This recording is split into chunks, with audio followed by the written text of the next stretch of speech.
냄새나. 병원 냄새가 내 몸에 배어서 여기 들어오면 환자인 내가 더 아픈 것 같다고. 나가. 10년을 이 여자 대소변 치우고 밤새워 간호하고 수천만 원 병원비를 쏟아부은 며느리한테 할 소리가 그거였습니다. 그것도 모자라 처음 보는 젊은 여자 손을 붙잡고 진짜 며느리가 왔다며 웃고 있었죠. 아, 근데요. 그 진짜 며느리라는 여자가 억대 빚에 쫓기는 사기 전과자라는 걸 이 사람들은 까맣게 모르고 있었습니다. 이것뿐만일까요? 더 소름 끼치고 뒷목 잡을 만한 이야기가 많습니다. 지금 바로 들려드릴게요. 안녕하세요, 시청자 여러분. 자, 그럼 병원비 카드 한 장으로 시댁을 발칵 뒤집어 놓은 백강희 씨의 사연 지금 바로 시작합니다. 중환자실 복도의 형광등 불빛이 제 눈을 찔렀습니다. 꼬박 이틀을 시어머니 곁에서 뜬 눈으로 지새우고 새벽 첫 버스를 타고 집에 돌아왔죠. 버스 안에서도 잠이 들까봐 손잡이를 꽉 쥐고 서 있었습니다. 시어머니의 링거를 갈아달라고 간호사를 부르고 새벽마다 체온을 재고 대소변을 받아내던 이틀이 온몸에 납처럼 쌓여 있었습니다. 현관문을 열자마자 거실 테이블 위에 놓인 서류 봉투가 눈에 들어왔습니다. 태경이 소파에 앉아 다리를 꼬고 저를 기다리고 있었습니다. 텔레비전은 켜져 있었지만 소리는 꺼져 있었고 태경의 표정은 무언가를 오래 준비한 사람의 얼굴이었습니다. 뭐야, 이 서류. 태경이 리모컨을 테이블 위에 던지며 입을 열었습니다. 읽어보면 알잖아. 이혼 서류야. 저는 봉투를 집어들었습니다. 손끝이 떨렸지만 내색하지 않았습니다. 협의 이혼 의사 확인 신청서, 재산 분할 포기 각서, 위자료 청구 포기 동의서, 3장의 종이가 빈틈없이 준비되어 있었습니다. 서류 하단에는 제가 도장을 찍을 자리에 빨간 화살표 스티커까지 붙어 있었죠. 태경아, 지금 무슨 소리를 하는 거야? 어머니가 중환자실에 계시는데. 그러니까 빨리 도장 찍고 나가라고. 엄마 병원비는 내가 알아서 할 테니까 내가 신경 쓸 일 아니야. 태경이 자리에서 벌떡 일어나 제 앞으로 성큼 다가왔습니다. 이틀간 병원에서 잠을 못 자 부은 제 얼굴을 위에서 내려다보며 코웃음을 쳤습니다. 제 몸에서 나는 소독약 냄새를 맡았는지 코를 찡그리기까지 했습니다. 솔직히 말할게. 나 이 결혼 진작에 끝내고 싶었어. 너랑 사니까 내가 점점 찌질해지더라고. 내가 이직을 몇 번을 하든 뭘 하든 내가 옆에서 한숨을 쉬니까 내가 무능해진 거야. 내가 언제 한숨을 쉬었어. 10년 동안 내 월급이 끊겨도 한마디 안 했잖아. 그 꼴이 더 짜증났다고. 말을 안 하니까 더 비참해지는 거 몰라? 내가 묵묵히 돈 벌어오는 게 나한테는 매일 조롱당하는 거랑 똑같았어. 태경이 제 어깨를 밀쳤습니다. 저는 뒤로 비틀거리며 신발장에 등을 부딪혔습니다. 신발장 위에 놓여있던 액자가 바닥에 떨어져 유리가 깨졌습니다. 결혼식 날 찍은 사진이었죠. 위자료, 재산 분할 이런 거 생각하지 마. 줄 돈 없어. 이 집 가전제품도 다 내 명이니까 손대지 말고. 내 월급으로 산 냉장고, 세탁기, 에어컨 전부 내 거라고. 내 집에 있으면 내 거지. 뭐가 문제야? 태경이 현관 쪽으로 고개를 까딱했습니다. 짐 싸. 지금 당장. 저는 태경의 눈을 똑바로 들여다봤습니다. 10년을 함께 산 남자의 눈에 미안함이라곤 한 톨도 보이지 않았습니다. 오히려 빨리 끝내자는 조급함만이 가득 차 있었죠. 마치 오래 참아온 일을 드디어 해치우는 사람의 눈빛이었습니다. 상황을 파악해야 했습니다. 저는 가방을 다시 집어들고 현관을 나섰습니다. 시어머니가 입원해 계신 대학병원으로 택시를 잡았습니다. 택시 안에서 손을 내려다보니 시어머니의 등을 닦아드리다 갈라진 손가락 끝이 보였습니다. 이 손으로 10년을 버텼는데 돌아온 건 현관 밖으로 밀쳐내는 손바닥이었습니다. VIP 병실 문을 열자 미란 어머니는 침대에 반쯤 몸을 일으킨 채 텔레비전을 보고 계셨습니다. 중환자실에서 일반 병실로 옮긴 지 겨우 하루밖에 안 됐는데 얼굴에 혈색이 돌아 있었습니다. 침대 옆 탁자에는 제가 어제 깎아놓고 간 사과가 그대로 놓여 있었습니다. 어머니, 태경이가 갑자기 이혼 서류를 내밀었어요. 무슨 일인지 혹시 아세요? 미란 어머니가 리모컨으로 텔레비전을 끄며 저를 쳐다봤습니다. 알지. 내가 그러라고 했으니까. 네. 강희야, 솔직히 말할게. 너 고맙긴 했어. 근데 태경이가 너한테 눌려 사는 꼴을 엄마가 더는 못 보겠더라고. 돈 잘 버는 마누라 밑에서 기죽어 사니까 우리 아들이 사람이 쪼그라든 거야. 저는 침대 옆 의자에 주저앉았습니다. 이틀 밤을 꼬박 새우며 이 사람의 대소변을 치우고 등을 닦아드리고 간호사를 부르며 뜬 눈으로 지켰습니다. 그 손에서 아직 소독약 냄새가 가시지도 않았는데 어머니, 저는 10년을 이 병원에서 그래, 고마웠어. 근데 이제 그만해. 냄새나. 병원 냄새가 내 몸에 배어서 여기 들어오면 환자인 내가 더 아픈 것 같다고. 미란 어머니가 손을 내저으며 고개를 돌렸습니다. 마치 파리를 쫓듯이 손가락 끝 하나 힘주지 않고 저를 밀어냈습니다. 나가. 할 말 끝났어. 저는 자리에서 일어났습니다. 병실 문을 열고 복도로 나오는데 다리에 힘이 풀렸습니다. 복도 끝 의자에 털썩 주저앉아 멍하니 천장을 올려다봤습니다. 형광등 불빛이 눈에 따가웠지만 눈물은 나오지 않았습니다. 너무 지쳐서 울 기운조차 남아있지 않았죠. 그때 엘리베이터 문이 열렸습니다. 머리부터 발끝까지 고급 브랜드로 치장한 젊은 여자가 태경의 팔짱을 끼고 걸어 나왔습니다.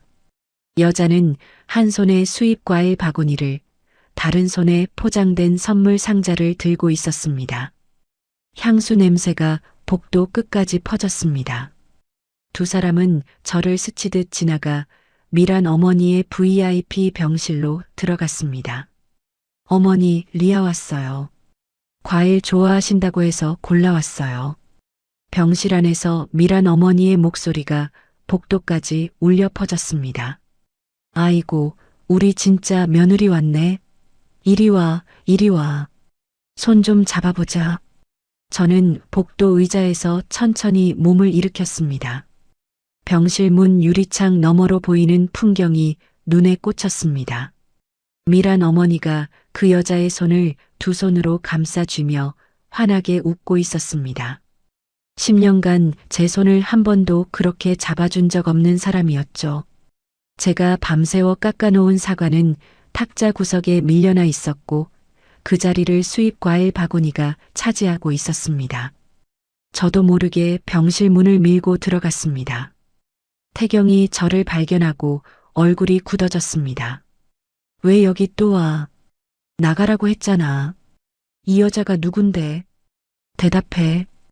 태경이 주머니에서 휴대폰을 꺼내 어딘가에 전화를 걸었습니다. 여보세요. 병원 보안팀이죠. 7층 VIP 712호에 환자 보호자 허락 없이 침입한 사람이 있는데요. 좀 와주세요. 3분도 안 되어 보안 요원 2명이 병실로 들어왔습니다. 저는 팔을 잡힌 채 복도로 끌려 나왔습니다. 발이 걸려 바닥에 무릎을 찧었습니다. 무릎에서 욱신거리는 통증이 올라왔지만 그보다 더 아픈 건 지나가던 간호사와 환자 보호자들이 고개를 돌려 저를 바라보는 그 시선이었습니다. 마치 제가 무슨 잘못을 저지른 사람처럼. 병실 안에서 미란 어머니의 웃음소리가 새어나왔습니다.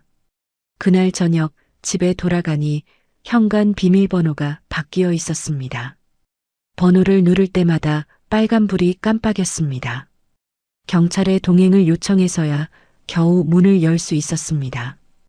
경찰관이 옆에 서 있는 상황에서도 태경은 소파에 앉은 채 일어나지도 않았습니다. 저는 옷까지 몇 벌만 캐리어에 쑤셔 넣고 그 집을 나왔습니다. 10년을 살았던 집인데 제가 가져갈 수 있는 건 캐리어 하나뿐이었습니다. 분노가 목구멍까지 차올랐지만 저는 이를 악물었습니다. 이 굴레에서 합법적으로 벗어나는 것이 먼저였습니다. 저는 이혼에 동의했고 한 달간의 숙려기간을 거쳐 가정법원에서 최종 확인서에 도장을 찍었습니다. 법원을 나서는 태경의 뒷모습을 저는 유리문 너머로 지켜봤습니다. 태경은 법원 정문을 나서자마자 택시를 잡아타고 어딘가로 향했습니다. 나중에 알게 됐죠. 태경이 곧장 구청으로 달려가 미리 작성해둔 홍리아와의 혼인신고서를 창구에 제출했다는 사실을. 이혼 신고가 된 지 일주일이 지났습니다. 저는 원룸 월세방에서 노트북을 펼치고 은행 앱에 접속했습니다. 시어머니 병원비 비상금으로 모아두었던 적금 통장을 확인하려는 순간 화면에 뜬 숫자가 눈을 의심하게 만들었습니다. 잔액 0원. 해지일은 이혼 확정 이틀 뒤. 인출자 명의는 차태경. 공동명의 계좌였기에 법적으로는 막을 수 없었습니다. 하지만 그 안에 든 3,500만 원은 제가 3년간 매달 야근 수당과 성과급을 쪼개어 넣은 돈이었습니다. 어머니 수술비가 급하게 필요할 때를 대비해서 저는 노트북을 덮고 천장을 올려다봤습니다. 손톱이 손바닥에 박히도록 주먹을 쥐었습니다. 그 돈의 행방을 알게 된 건 며칠 뒤였습니다. 대학 동기인 부동산 중개업자 친구에게서 전화가 왔습니다. 강희야, 너 전남편 차태경이라는 사람 맞지? 우리 동네 신축 아파트에 전세 들어왔더라. 보증금이 3억 5천이래. 젊은 여자랑 같이 왔다더라. 3억 5천. 제가 모은 3,500만 원은 그 전세 계약금으로 들어간 거였습니다. 나머지 금액은 어디서 충당했는지 모르겠지만 적어도 계약의 시작은 제 돈으로 찍은 거였죠. 일주일 뒤 짐을 마저 빼기 위해 태경의 새집 주소를 찾아갔습니다. 초인종을 누르자 현관문이 열렸는데 안에서 왁자지껄한 소리가 쏟아져 나왔습니다. 거실에는 시누이 내외, 시숙 부부, 그리고 시댁 친척 대여섯 명이 둘러앉아 고기를 구워 먹고 있었습니다. 제가 월급으로 사들인 최고급 식기 세트에 음식이 담겨 있었고 제가 골라서 배치했던 이탈리아산 소파 위에 시숙의 아이들이 과자를 흘리며 뛰어다니고 있었습니다. 홍리아가 앞치마를 두르고 부엌에서 나왔습니다. 저를 보더니 입꼬리를 올리며 고개를 살짝 기울였습니다. 어머, 오셨어요? 짐 가지러 오신 거죠? 잠깐만요. 태경 씨가 방에 따로 모아뒀을 거예요. 태경이 맥주캔을 들고 부엌에서 걸어 나왔습니다. 저를 보자 턱짓으로 현관 옆 작은 방을 가리켰습니다. 거기 박스 2개. 그거 내 거니까 가져가. 시누이가 소파에 앉은 채 고개를 돌리지도 않고 입을 열었습니다. 언니, 그동안 빌려갔던 돈 있잖아. 미안한데 우리도 형편이 어려워서 못 갚아. 그냥 서로 깔끔하게 인연 끊자. 시숙이 삼겹살을 뒤집으며 맞장구를 쳤습니다. 맞아, 형수. 이제 남이니까 서로 부담 갖지 말고 살자고. 저는 아무 대답도 하지 않았습니다. 작은 방으로 들어가 박스 2개를 확인했습니다. 오래된 옷가지와 화장품 몇 개, 그리고 대학 졸업 앨범. 그게 전부였습니다. 박스를 들고 나오는 길에 서재문이 열려 있는 것이 보였습니다. 구석에 태경의 낡은 서류 가방이 방치되어 있었습니다. 그 가방 겉주머니에 구형 USB 하나가 꽂혀 있었죠.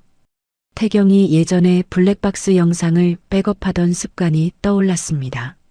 저는 아무도 보지 않는 틈에 그 USB를 주머니에 넣었습니다. 거실을 지나는데 리아가 제 앞을 막아섰습니다.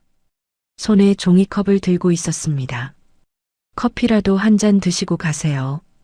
이삿짐 나르시느라 힘드시잖아요. 저는 종이컵을 받지 않고 리아의 얼굴을 들여다봤습니다. 리아가 눈을 동그랗게 뜨며 불쌍한 사람을 보는 표정을 지었습니다. 너무 상심하지 마세요. 앞으로 좋은 인연 만나실 거예요. 태경이 뒤에서 식탁 위에 굵은 소금을 집어들더니 제 등 뒤로 뿌리는 신용을 했습니다. 친척들 사이에서 낄낄거리는 웃음이 터졌습니다. 저는 박스를 안고 현관을 나섰습니다. 엘리베이터 문이 닫히자 그제야 턱에 힘을 풀었습니다. 이를 갈아도 부족한 분노였지만 저는 고개를 들었습니다. 원룸으로 돌아온 저는 식탁 위에 노트북을 펴고 엑셀 프로그램을 열었습니다. 재무팀 과장 12년 차의 손이 자판 위를 달렸습니다. 지난 10년간 시어머니 병원비로 나간 금액, 시댁 생활비로 빠져나간 금액, 시누이와 시숙에게 빌려주고 못 받은 돈, 그리고 태경이 제 계좌에서 빼돌린 3,500만 원까지 이런 단위로 추적해서 날짜별, 항목별로 정리했습니다. 엑셀 장부가 완성되자 저는 바로 다음 날 아침 법률사무소 문을 두드렸습니다. 횡령 및 부당이득 반환 청구 소송을 제기하고 태경의 회사 급여와 신혼집 전세 보증금에 대한 가압류를 신청했습니다. 변호사가 서류를 검토하며 말했습니다. 증거 자료가 이렇게 깔끔하게 정리된 건 처음 봅니다. 승인 나오는데 일주일 정도면 될 겁니다. 저는 사무소를 나와 원룸으로 돌아왔습니다. 밤이 되자 서재에서 가져온 USB를 노트북에 꽂았습니다. 블랙박스 영상 파일은 없었습니다. 대신 음성 녹음 파일 12개가 폴더 안에 들어 있었습니다. 첫 번째 파일을 재생했습니다. 차 안에서 녹음된 태경과 리아의 대화였습니다. 리아야, 엄마 시골 땅 있잖아. 그거 시세가 얼마나 되는지 알아봤어? 한 4억은 받을 수 있대. 내가 아는 부동산 사장한테 물어봤거든. 4억이면 내 빚 갚고도 남겠다. 어머니한테는 뭐라고 하지? 뭐라고 해. 땅 팔고 나서 요양원에 넣으면 되잖아. 저렴한 데 찾아보면 한 달에 100만 원이면 되는 데도 있어. 요양원에 넣고 우리는 당연히 튀어야지. 빚쟁이들이 나 찾고 있으니까 서울에서 멀리 가야 해. 제주도든 어디든. 저는 재생을 멈추고 노트북 화면을 바라봤습니다. 리아는 부잣집 딸이 아니었습니다. 빚에 쫓기는 사기꾼이었고 태경은 그걸 알면서도 어머니의 재산을 빼돌릴 계획을 세우고 있었습니다. 저는 USB를 빼서 서랍 깊숙이 넣고 잠금 장치를 걸었습니다. 이 파일은 아직 쓸 때가 아니었습니다. 다음 날 오후 저는 대학 선배 조 실장에게 전화를 걸었습니다. 민간 조사원으로 일하는 조 실장은 제 전화를 받자마자 낮은 목소리로 물었습니다. 강희야, 무슨 일이야? 목소리가 안 좋다. 선배, 일 하나 의뢰하고 싶어요. 사람 하나 신원 조회 좀 해주세요. 누군데? 홍리아. 32살. 제 전남편이랑 혼인신고 올린 여자예요. 조 실장이 잠시 침묵하더니 볼펜을 탁 하고 놓는 소리가 들렸습니다. 알겠어. 이틀만 줘. 이틀 뒤 조 실장에게서 연락이 왔습니다. 저는 조 실장이 운영하는 사무실로 찾아갔습니다. 조 실장이 책상 위에 서류 뭉치를 펼치며 입을 열었습니다. 홍리아, 본명 홍미정. 3년 전 혼인빙자 사기로 실형 1년 6개월 살고 나왔어. 출소 이후 이름을 개명했고 현재 사채업자 3곳에서 총 2억 3천만 원을 빌렸는데 이자를 6개월째 못 갚고 있어. 사실상 지명수배 수준이야. 조 실장이 서류 한 장을 집어 제 앞으로 밀었습니다. 전과 기록, 조회서와 개명 허가서, 사본이었습니다. 내 전남편이 통장에서 빼간 3,500만 원 전세금으로 들어간 게 아니야. 내가 확인해 봤는데 그중 2,800만 원이 사채업자 이자 갚는데 들어갔어. 저는 서류를 내려다보며 입술을 깨물었습니다. 제가 밤잠을 설쳐가며 모은 비상금이 빚쟁이 이자로 흘러 들어간 겁니다. 선배, 부탁이 하나 더 있어요. 말해. 이 사람들 동선을 좀 추적해 주세요. 며칠 안에 큰 움직임이 있을 거예요. 조 실장이 팔짱을 끼며 고개를 끄덕였습니다. 알겠어. 비용은 나중에 청구할게. 사무실을 나온 저는 버스 정류장에 서서 하늘을 올려다봤습니다. 퍼즐 조각이 하나씩 맞춰지고 있었습니다. 이제 남은 건 그들이 스스로 무너질 판을 짜는 것이었죠. 그날 밤 저는 태경에게 문자를 보냈습니다. 태경아, 그동안 내가 부족해서 미안해. 새 출발 축하해. 행복하게 잘 살아. 보내기 버튼을 누르는 손가락에 힘을 주었습니다. 3분도 안 되어 읽음 표시가 떴습니다. 답장은 오지 않았지만 그것으로 충분했습니다. 다음 날 조 실장에게서 사진 한 장이 왔습니다. 태경이 친척 단체 대화방에 제 문자를 캡처해서 올린 화면이었습니다. 그 밑에 태경이 쓴 글이 보였습니다. 키읔키읔키읔 드디어 포기했나 보다. 불쌍한 것. 그 아래로 신우이, 시숙, 친척들의 웃음 표시가 줄줄이 달려 있었습니다. 저는 휴대폰 화면을 끄고 식탁 앞에 앉았습니다. 거울에 비친 제 얼굴에 미소가 번졌습니다. 다음 날 아침 9시 저는 시어머니가 입원해 있는 대학병원 원무과를 찾아갔습니다. 창구 직원에게 신분증을 내밀며 말했습니다. 712호 환자 광미란님 병원비 자동결제 카드를 정지해 주세요. 제 명의로 등록된 카드요. 직원이 모니터를 확인하며 물었습니다. 결제 취소 시 미수금이 발생할 수 있는데 괜찮으시겠어요? 네, 괜찮습니다. 그리고 이것도 처리해 주세요. 저는 이혼 확인서와 주민등록 등본을 창구 위에 올려놓았습니다. 저는 더 이상 환자의 가족이 아닙니다. 보호자 명단과 결제 책임자에서 제 이름을 빼주세요. 직원이 서류를 확인하고 전산 처리를 시작했습니다. 5분 뒤 모든 절차가 끝났습니다. 처리 완료되었습니다. 새로운 결제 책임자는 아들인 차태경님으로 자동 변경됩니다. 결제 정지 효력은 내일 자정부터 발생합니다. 저는 고개를 숙여 인사하고 원무과를 나왔습니다. 시어머니의 수술은 이틀 뒤로 잡혀 있었습니다. 수술 재료비 5천만 원은 수술 전날까지 선결제가 되어야 하죠. 제가 카드를 정지한 효력이 발생하는 날이 바로 그 선결제 마감일이었습니다. 병원을 나온 저는 조 실장에게 전화를 걸었습니다. 선배, 리아한테 돈을 빌려준 사채업자들 연락처 알아낼 수 있어요? 어렵지 않아. 왜? 제가 쓸 데가 있어요. 그날 저녁 저는 편의점에서 산 선불폰으로 사채업자에게 문자를 보냈습니다. 홍미정이 부자 남편 만나서 대학병원 VIP 병실에서 파티 열고 다닙니다. 병원 이름은 한강대학병원 7층 712호입니다. 문자를 보내고 선불폰의 전원을 껐습니다. 저는 원룸 책상 위에 놓인 엑셀 장부와 법원 접수증, 그리고 USB를 차례로 바라봤습니다. 일주일 전 신청한 가압류 결정문이 태경의 회사에 도착할 날짜를 달력에서 손가락으로 짚었습니다.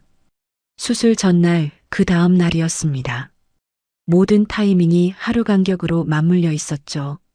저는 달력을 내려놓고 의자에 깊숙이 등을 기댔습니다. 10년간 참아온 무게가 어깨에서 서서히 내려오는 느낌이었습니다. 이제 남은 건 기다리는 일뿐이었습니다. 시어머니 수술 전날이 밝았습니다. 미란 어머니의 VIP 병실에는 아침부터 사람들이 몰려들었습니다. 조 실장이 병원 로비에서 찍어 보내준 사진 속에는 태경과 리아, 신우이 내외, 시숙 부부 그리고 시댁 친척 너댓 명이 꽃다발과 과일 바구니를 들고 엘리베이터에 타는 모습이 담겨 있었습니다. 저는 병원 건너편 카페 2층 창가 자리에 앉아 아메리카노를 주문했습니다. 휴대폰을 테이블 위에 올려놓고 조 실장이 보내주는 사진을 하나씩 확인했습니다. VIP 병실 안에서는 잔치가 벌어지고 있었습니다. 고급 케이터링 도시락이 테이블 위에 쌓여 있었고 리아가 가져온 커다란 케이크 상자가 침대 옆 탁자를 차지하고 있었습니다. 병실 창문으로 햇살이 들어와 풍선 장식에 반짝이는 것까지 사진에 찍혀 있었습니다. 미란 어머니가 침대에서 몸을 일으키며 리아의 손을 잡았습니다. 리아야, 이 가방 진짜 예쁘다. 이거 얼마짜리야? 리아가 미란 어머니의 무릎 위에 놓인 핸드백을 쓰다듬으며 웃었습니다. 어머니, 그건 제가 드리는 거예요. 수술 끝나고 퇴원하시면 들고 다니세요. 아이고, 우리 며느리. 전에 그녀는 10년 동안 손수건 하나 안 사줬는데 신우이가 포도를 까먹으며 맞장구를 쳤습니다. 엄마, 이제 그 사람 얘기 그만해. 리아 씨 기분 나쁘잖아. 시숙이 케이터링 도시락 뚜껑을 열며 끼어들었습니다. 그러게. 형수가 돈 벌어온 건 인정하는데 사람이 너무 재미가 없었잖아. 리아 씨는 분위기가 화사하니까 좋다. 태경이 맥주캔을 따며 어깨를 으쓱했습니다. 내일 수술만 잘 끝나면 되지. 엄마, 걱정 마. 돈은 알아서 다 처리해 놨으니까. 미란 어머니가 흐뭇한 표정으로 고개를 끄덕였습니다. 그래, 우리 아들. 역시 새 며느리 만나니까 사람이 달라졌어. 리아가 케이크 상자를 열며 촛불을 꽂았습니다. 어머니, 수술 전 축하 겸해서 촛불 하나 불어보세요. 소원 비르시라고요. 미란 어머니가 두 손을 모으고 눈을 감았다가 후 하고 촛불을 껐습니다. 박수 소리가 병실을 채웠습니다. 그때 병실 문이 똑똑 열렸습니다. 원무과 직원이 서류판을 들고 안으로 들어왔습니다. 직원의 표정은 딱딱하게 굳어 있었습니다. 직원이 태경을 찾아 시선을 돌리며 입을 열었습니다. 차태경 보호자분이시죠? 태경이 맥주캔을 내려놓으며 고개를 돌렸습니다. 네, 맞는데요. 내일 예정된 광밀한 환자분 수술 관련해서 안내드릴 게 있어서요. 기존에 등록되어 있던 자동결제 카드가 정지 처리되었습니다. 결제 책임자가 차태경님으로 변경되었고 내일 수술을 진행하려면 오늘 자정 전까지 선결제 보증금 5천만 원을 납부해 주셔야 합니다. 병실 안이 조용해졌습니다. 신우이가 손에 들고 있던 포도를 접시에 내려놓았습니다. 방금까지 웃고 떠들던 친척들의 입이 일제히 닫혔습니다. 태경이 자리에서 벌떡 일어났습니다. 5천만 원이요? 갑자기 왜 카드가 정지된 거예요? 이전 결제자이신 백강희 님이 직접 방문하셔서 정지 요청하셨습니다. 이혼 서류도 확인했고요. 태경의 얼굴이 하얗게 질렸습니다. 리아가 태경의 팔을 잡아당기며 속삭였습니다. 여보, 5천만 원 있어? 잠깐만. 내가 카드로 하면 되잖아. 태경이 지갑에서 카드를 꺼내 직원에게 내밀었습니다. 직원이 카드를 가져가 단말기에 대자 삐하는 거절음이 울렸습니다. 태경이 다른 카드를 꺼내 다시 내밀었습니다. 또다시 거절음. 세 번째 카드까지 전부 같은 소리가 났습니다. 한도 초과로 승인이 거절되었습니다. 다른 결제 수단 있으시면 오늘 안으로 원무과에 방문해 주세요. 직원이 고개를 숙이고 병실을 나갔습니다. 미란 어머니가 침대 난간을 움켜쥐며 태경을 노려봤습니다. 태경아, 5천만 원이 없다니 그게 무슨 소리야. 내일 수술이잖아. 엄마, 잠깐만. 내가 어떻게든 해볼게. 태경이 휴대폰을 꺼내 어딘가에 전화를 걸기 시작했습니다. 한 통, 두 통, 세 통. 전화를 받는 사람마다 미안하다. 그 정도 금액은 힘들다는 대답뿐이었습니다.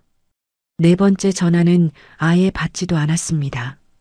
다섯 번째는 통화 중이었고, 여섯 번째는 전원이 꺼져 있었습니다. 시숙이 슬그머니 자리에서 일어나며 시계를 봤습니다. 형, 나 애들 학원 데려다 줘야 해서 먼저 간다. 신우이도 가방을 챙기며 일어섰습니다. 오빠, 나도 먼저 갈게.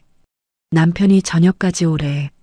친척들이 하나둘씩 눈을 피하며 병실을 빠져나갔습니다. 아까까지 박수를 치고 건배를 하던 사람들이 쥐도 새도 모르게 사라졌습니다. 5분도 안 되어 병실에는 태경과 리아 그리고 미란 어머니만 남았습니다. 케이크는 한 조각도 먹히지 않은 채 테이블 위에서 녹아내리고 있었습니다. 미란 어머니의 휴대폰이 울렸습니다. 병원 원무과 자동 안내 전화였습니다. 이어서 태경의 휴대폰도 울리기 시작했습니다. 끊으면 또 울리고 끊으면 또 울렸습니다. 미납 안내, 수술 보증금 독촉, 병실 퇴실 안내까지 두 사람의 전화기가 번갈아가며 쉬지 않고 울어댔습니다.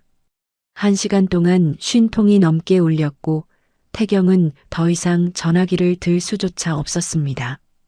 태경이 휴대폰을 집어 던지듯 침대 위에 놓으며 머리를 쥐어뜯었습니다. 아씨, 강희 이 미친년이 진짜. 미란 어머니가 이불을 걷어차며 소리를 질렀습니다. 당장 그년한테 전화해. 어떻게든 돈 내게 만들어. 태경이 제 번호를 눌렀습니다. 저는 카페 테이블 위에서 진동하는 휴대폰 화면을 내려다봤습니다. 차태경? 전화를 받지 않았습니다. 두 번째, 세 번째, 네 번째. 화면이 꺼졌다 켜졌다를 반복했습니다. 저는 아메리카노를 한 모금 마시고 창밖으로 보이는 병원 건물을 바라봤습니다. 7층 창문에 불이 환하게 켜져 있었습니다. 같은 시각 병실에서는 원무과 직원이 다시 문을 열고 들어왔습니다. 보호자분, 오늘 18시까지 결제가 확인되지 않으면 내일 수술은 자동 취소됩니다. 그리고 VIP 병실 이용 요금도 3일째 미납 상태인데 오늘 안으로 정리가 안 되시면 일반 병동으로 이동해 주셔야 합니다. 미란 어머니가 직원을 향해 손을 내저었습니다. 내가 여기 입원한 지가 몇 달인데 갑자기 나가라는 게 말이 돼. 죄송합니다만 원칙이라서요. 대기 환자분들도 계시고요. 직원이 나가자 미란 어머니가 베개를 짚고 울음을 터뜨렸습니다. 리아는 병실 구석 소파에 앉아 손톱을 물어뜯으며 아무 말도 하지 않았습니다. 태경이 제게 전화를 걸었습니다. 37번째, 38번째, 39번째. 역시 받지 않았습니다. 저녁 6시가 되자 보안요원 2명이 병실에 들어왔습니다. 미란 어머니는 보안요원들이 지켜보는 가운데 링거대를 끌고 일반 병동 복도의 간이 침대로 옮겨졌습니다. VIP 병실 안에 쌓여있던 과일 바구니와 케이터링 음식은 정리 직원이 비닐봉투에 쓸어 담았습니다. 풍선 장식이 바람 빠진 채 쓰레기통에 구겨져 들어갔습니다. 복도간이 침대에 누운 미란 어머니가 천장을 보며 울부짖었습니다. 태경아, 엄마 이러다 죽어. 수술 못하면 죽는다고.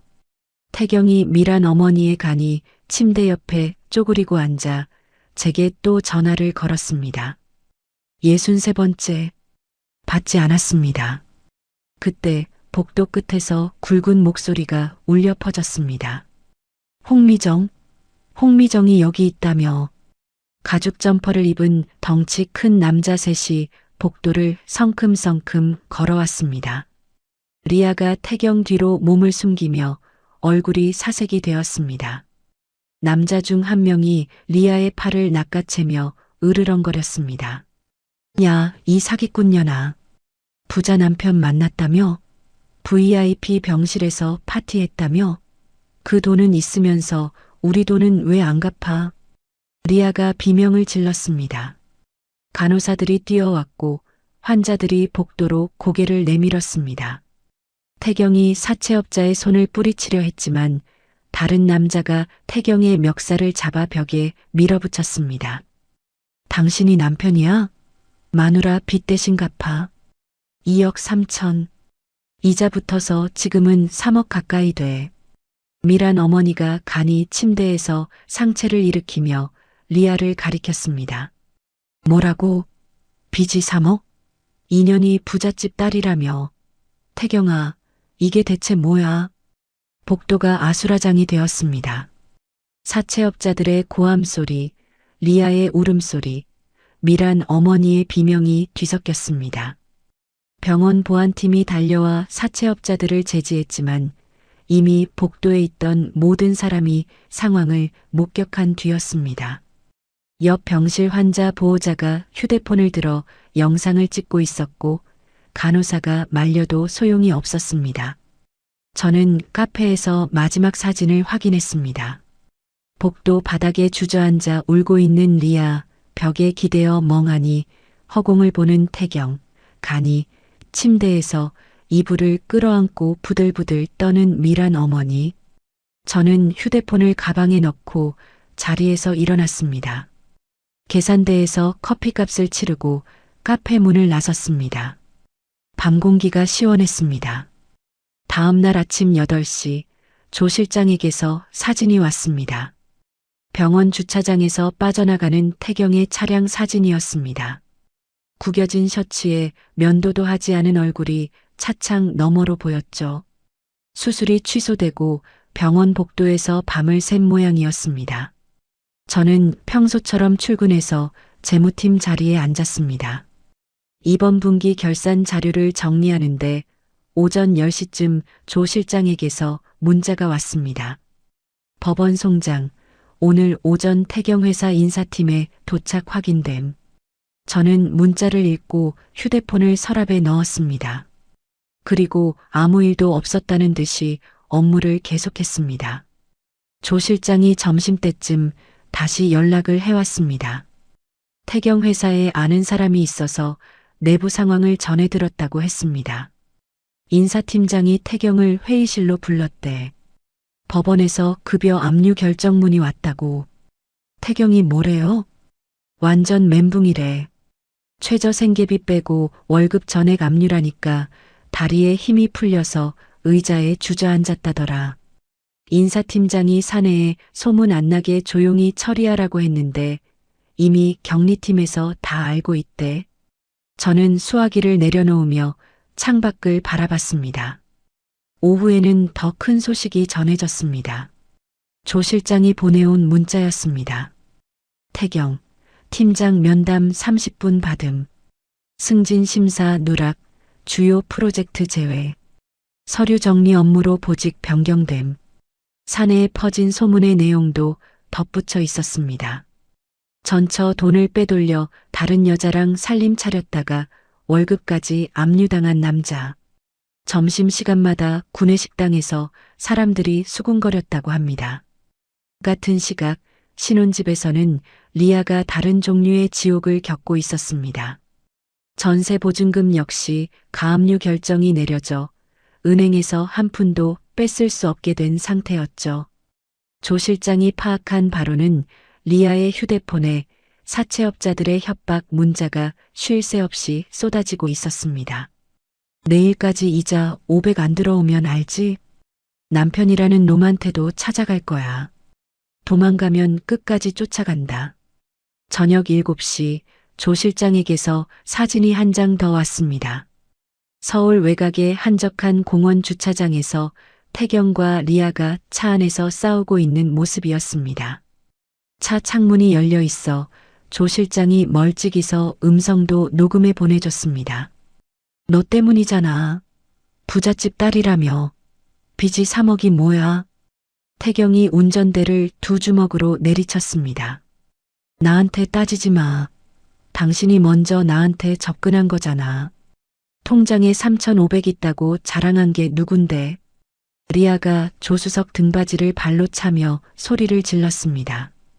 그 돈은 다 이자 갚는 데 들어갔어. 지금 나한테 한 푼도 없다고. 나도 없어. 월급도 압류됐고 전세금도 묶였어. 어떻게 하라고. 두 사람이 한참을 고함을 지르다가 잠시 침묵이 흘렀습니다. 리아가 먼저 입을 열었습니다. 방법 하나 있어. 뭔데? 어머니 시골 땅. 그거 팔면 돼. 급하게 내놓으면 반값이라도 현금으로 받을 수 있어. 태경이 운전대에 이마를 기대며 한숨을 내쉬었습니다. 엄마가 줄 리가 없잖아. 주는 게 아니라 가져오는 거지. 어머니 가방에 신분증이랑 땅 문서 있잖아. 병원에 누워 계시니까 몰래 빼오면 돼. 그건 진짜 지금 이 상황에서 고르고 있을 때야. 사채업자들이 내일 또 올 거라고. 이번엔 당신 회사로 찾아간대. 태경이 고개를 들었습니다. 한참을 망설이더니 시동키를 돌렸습니다. 그날 밤 조 실장이 보내온 사진 속에서 두 사람은 병원으로 돌아갔습니다. 일반 병동 복도간이 침대에서 잠든 미란 어머니의 머리맡 가방을 뒤지는 모습이 찍혀 있었습니다. 신분증과 땅 문서를 꺼내 가방 지퍼를 다시 닫는 장면까지. 미란 어머니는 진통제를 맞고 깊이 잠들어 있어 아무것도 눈치채지 못했습니다. 다음 날 오전 9시 조 실장의 문자가 왔습니다. 두 사람 구청 주민센터 도착. 창구에서 서류 발급 중. 미란 어머니의 신분증으로 위임장을 꾸미고 인감증명서를 발급받고 있는 겁니다. 20분 뒤 다시 문자가 왔습니다. 서류 수령 완료. 차 타고 중개소 방향으로 이동 중. 저는 휴대폰을 들고 경찰서 번호를 눌렀습니다. 여보세요. 신고하려고 전화드렸습니다. 현재 지명수배 중인 사기 전과자가 타인의 인감증명서를 위조해서 부동산을 처분하려 하고 있습니다. 지금 이 순간 중개소로 향하고 있고요. 주소 알려드리겠습니다. 부동산 중개소 안은 좁았습니다. 태경이 서류 봉투에서 땅 문서와 위조한 인감증명서를 꺼내 중개인 앞에 펼쳐 놓았습니다. 이 땅 금매로 내놓으려고요. 현금 결제 가능한 매수자 있으면 바로 넘기겠습니다. 중개인이 안경을 코 위로 밀어 올리며 서류를 훑었습니다. 컴퓨터로 등기부등본을 떼더니 모니터를 돌려 태경에게 보여줬습니다. 손님, 이 땅 보세요. 근저당이 한도 끝까지 잡혀 있어요.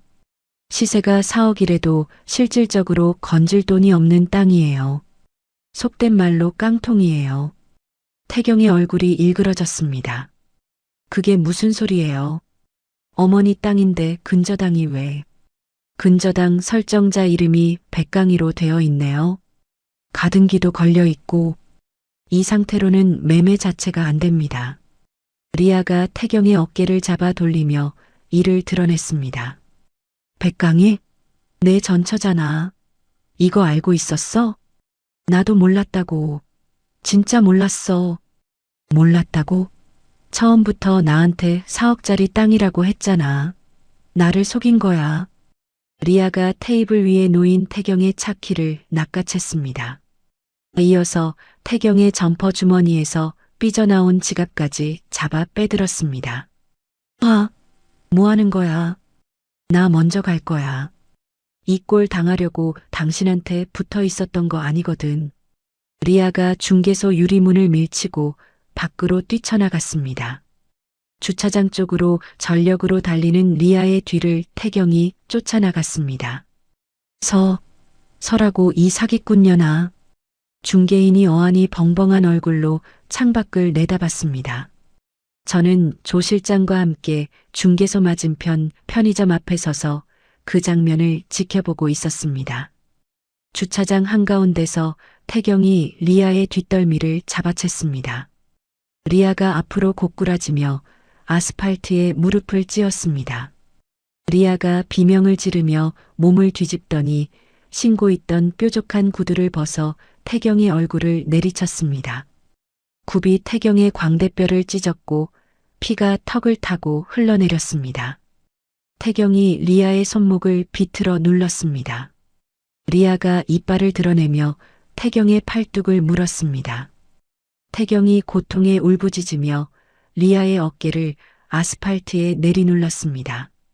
두 사람의 옷이 찢어지고 무릎과 팔꿈치에서 피가 번졌습니다. 죽여버릴 거야. 내 인생 망쳐놓고. 내가 망쳤어? 내가 나한테 빚이 있으면서 숨긴 거잖아. 그때 잠복해 있던 사복 형사 4명이 사방에서 뛰어나왔습니다. 경찰이다. 움직이지 마. 한 형사가 테이저건을 꺼내 들었습니다. 태경이 리아의 목을 움켜쥔 채 고개를 돌렸습니다. 형사가 고함쳤습니다. 손 놔. 당장 손 놔. 태경이 멈칫한 사이 형사 2명이 달려들어 태경의 팔을 꺾어 바닥에 엎드리게 만들었습니다. 다른 형사가 리아의 등 뒤로 팔을 돌려 제압했습니다. 찰칵, 찰칵. 수갑이 채워지는 금속음이 주차장에 울렸습니다. 태경이 바닥에 얼굴을 붙인 채 숨을 헐떡였습니다.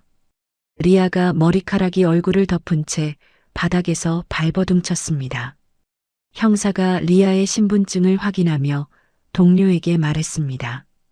홍미정, 기존 사기 수백 건 있고 오늘 사문서 위조 현행범. 병 앞에서 올려. 차태경은요?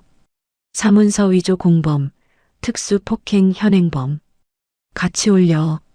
저는 조 실장과 함께 편의점 앞에서 걸어 나와 주차장으로 향했습니다. 형사가 태경을 일으켜 세우는 순간 태경의 눈이 저를 발견했습니다. 피가 얼굴 반을 덮고 있었습니다. 태경이 수갑이 채워진 두 손을 앞으로 내밀며 제게 달려들려 했지만 형사가 어깨를 잡아막았습니다. 강희야, 강희야, 제발. 나 좀 살려줘. 다 내가 잘못했어. 한 번만, 한 번만. 태경이 무릎을 꿇었습니다. 형사의 손을 뿌리치고 바닥을 기어 제 바지가랑이를 잡았습니다. 눈물과 피가 뒤섞인 얼굴이 고개를 들어 저를 올려다봤습니다.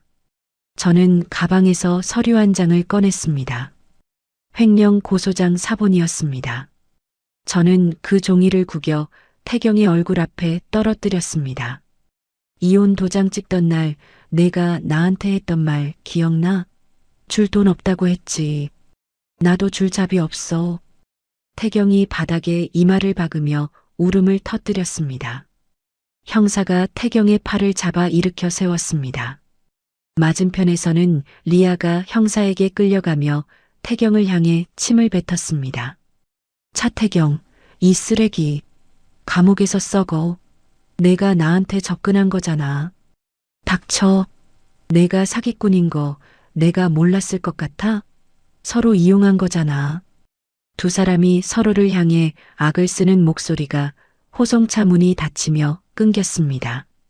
차가 주차장을 빠져나가는 것을 저는 팔짱을 낀 채 지켜봤습니다. 조 실장이 제 옆에서 호송차의 뒷모습을 바라보며 입을 열었습니다. 수고했어, 강희야. 선배야말로요. 정말 고마워요. 조 실장이 주머니에서 담배를 꺼내 물며 고개를 끄덕였습니다. 커피 한 잔 사줘. 그걸로 됐어. 저는 주차장을 빠져나오며 하늘을 올려다봤습니다. 5월 햇살이 눈부셨습니다. 가슴속에서 무거운 돌덩어리가 하나 빠져나간 느낌이었습니다. 체포 소식은 빠르게 퍼졌습니다. 일주일 뒤 조 실장이 구치소 수감 확인서 사본을 제게 보내왔습니다. 태경은 사문서 위조, 특수폭행, 그리고 제가 고소한 횡령 혐의까지 병합되어 재판을 기다리고 있었습니다. 태경의 회사에서는 구속 소식을 접하자마자 징계위원회를 열어 즉각 파면 처리했습니다. 퇴직금도 이미 가압류 상태였기에 태경의 손에 쥐어지는 돈은 한 푼도 없었죠. 리아 역시 과거 혼인빙자 사기 전과와 이번 사문서 위조, 부동산 사기 미수건이 합쳐져 장기 복역을 피할 수 없게 되었습니다. 조 실장이 전해준 바로는 구치소 안에서도 사채업자들이 돈을 쥐어준 수감자들에게 리아가 매일같이 괴롭힘을 당하고 있다고 했습니다. 미란 어머니의 소식도 들려왔습니다.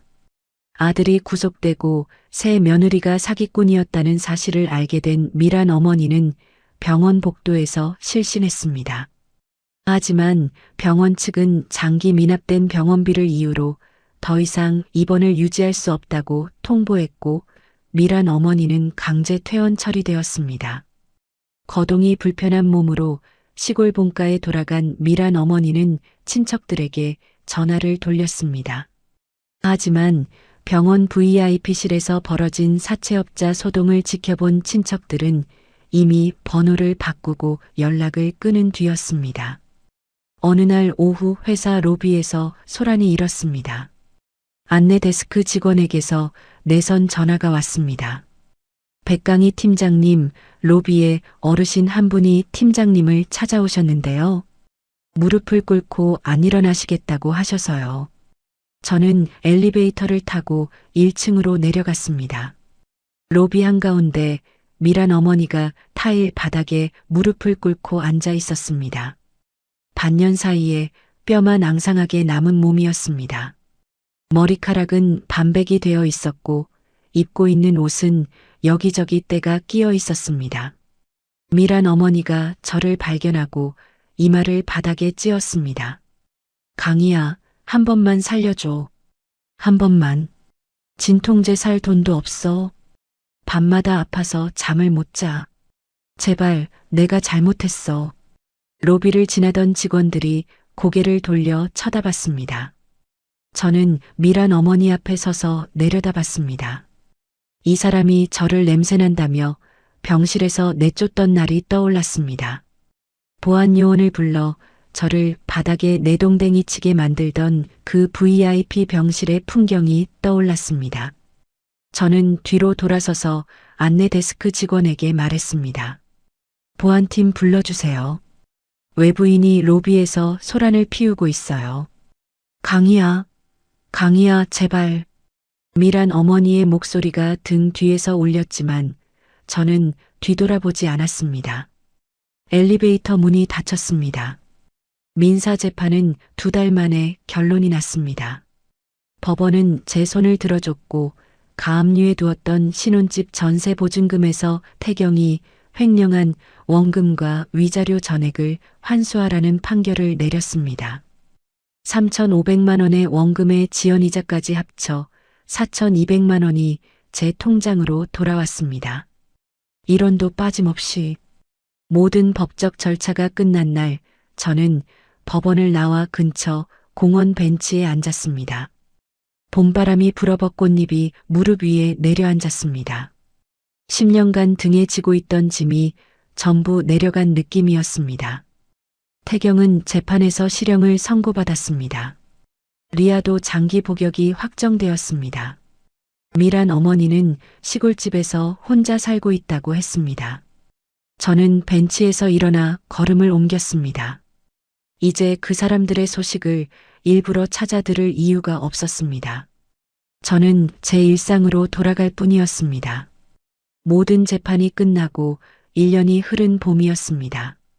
저는 사무실 책상 위에 놓인 인사 발령장을 내려다봤습니다. 재무팀 팀장 발령. 부서장이 직접 제자리로 와서 악수를 청하며 말했습니다. 백 팀장, 지난 1년간 결산 보고서 한 번도 수정 요청 없었어. 이번 승진 만장일치였어. 감사합니다. 열심히 하겠습니다. 저는 고개를 숙여 인사하고 발령장을 서랍에 넣었습니다. 팀원들이 박수를 쳤고 저는 손을 내저으며 웃었습니다. 퇴근 후 저는 새로 이사한 아파트로 향했습니다. 제 월급으로 계약한 넓은 투룸이었습니다. 현관문을 열면 제가 고른 연한 베이지색 벽지가 보이고 제가 좋아하는 초록색 쿠션이 소파 위에 가지런히 놓여 있었죠. 누구의 눈치도 볼 필요 없는 오직 제 취향으로만 채운 공간이었습니다. 저는 와인 한 병을 열어 잔에 따르고 소파에 기대 앉았습니다. 창밖으로 저녁 노을이 번지고 있었습니다. 아무도 저를 부르지 않았고 아무도 저에게 돈을 요구하지 않았습니다.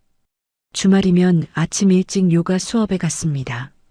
한 달에 한두 번은 근교산에 올라 정상에서 김밥을 먹었습니다.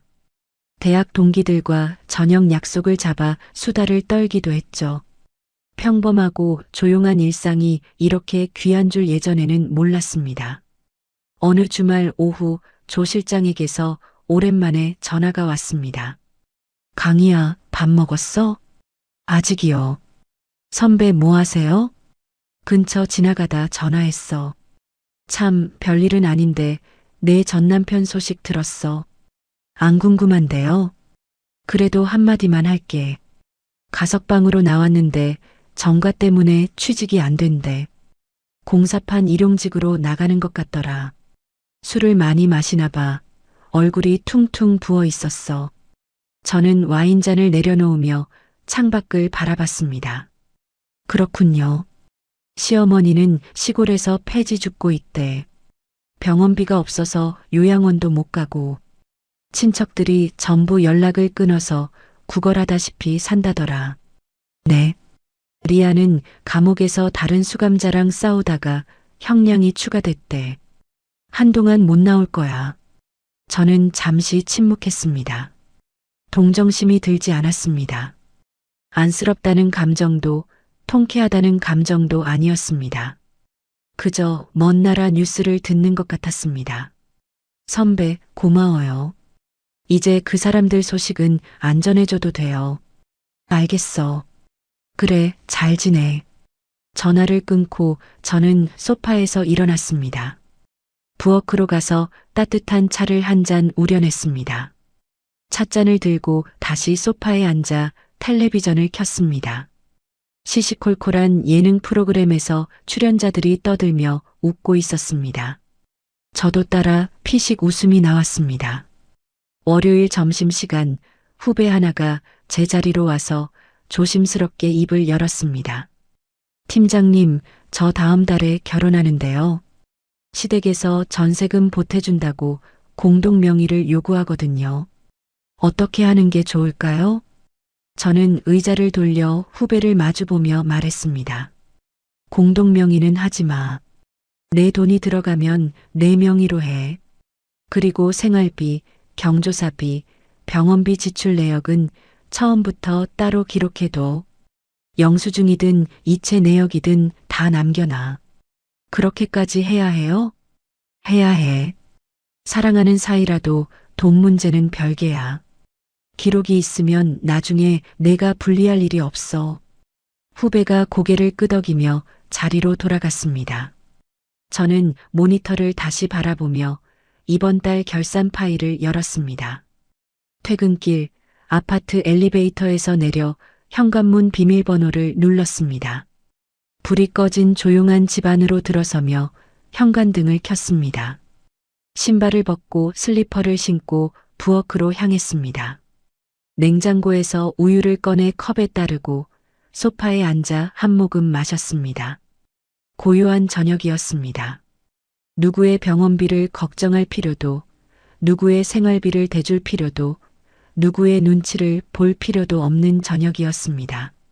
제 인생의 가계부에서 가장 큰 악성 부채를 깨끗하게 정리한 지금, 통장 잔고는 매달 조금씩 늘어나고 있었습니다.